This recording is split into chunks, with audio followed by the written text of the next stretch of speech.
Oke sobat pasukan netizen, di kesempatan video kali ini kita akan review pinjaman online yang bernama KTA Kilat ya. Mulai dari kita bisa melihat tenor minimal maksimal, kemudian juga dari bunga hingga ketika mengalami yang namanya telat bayar ataupun gagal bayar. Perlu kalian ketahui, aplikasi ini adalah aplikasi pinjaman online yang resmi OJK ya. Dan kalau kita lihat dari downloadnya sudah sekitar 10 juta pengguna. Maka dari itu di sini kita akan lihat apakah aplikasi ini cocok buat kalian sebagai aplikasi pinjaman online, yang mana kita akan lihat dari segi tenor dan juga bunga yang tersedia di aplikasi pinjaman online KTA Kilat, dan aplikasi ini juga sudah resmi OJK. Di sini limit terbesarnya cuma 9 juta teman-teman ya. Dan kita akan lihat di bagian sini. Di sini ada yang namanya mengenai produk pinjaman, yang mana di sini teman-teman bisa lihat ya. Di sini produk pinjaman yang tersedia adalah 91 hari, maksimalnya 180 hari. Dengan limit pinjaman maksimum ataupun maksimalnya 9 juta rupiah. Di sini bunganya rendah, maksimum APR 19% per tahun. Nah, di sini kalian jangan sampai terkecoh dengan yang namanya bunga rendah ya. Kenapa?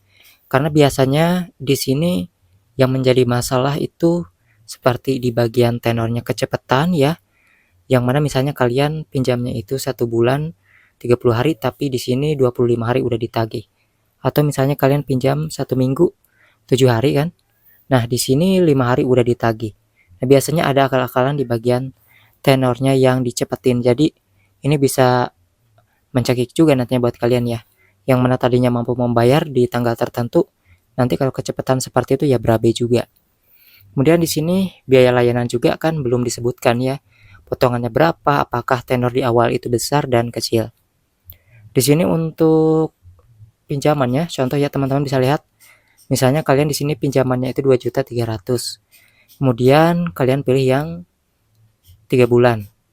Di sini perkaliannya adalah 2.300.000 kali 19% per ataupun ya garis miring 365. Di sini total kayak gini nih, 108 ribuan. Tapi kalian jangan lihat ya dari segi bunganya, karena kalian harus lihat juga nanti dari tenornya kecepatan atau enggak, kemudian juga apakah tagihan di awal ini sama tagihan pertengahan, tagihan akhir itu sama rata, atau tagihan di awal lebih besar.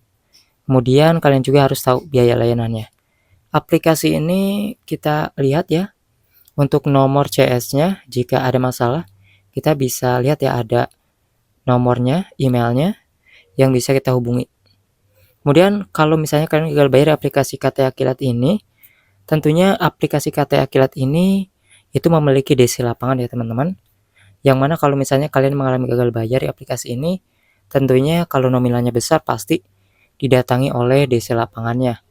Namun yang pasti aplikasi pinjaman online ini KTA Kilat tuh bukanlah aplikasi yang selalu menurunkan DC walaupun DC-nya ada.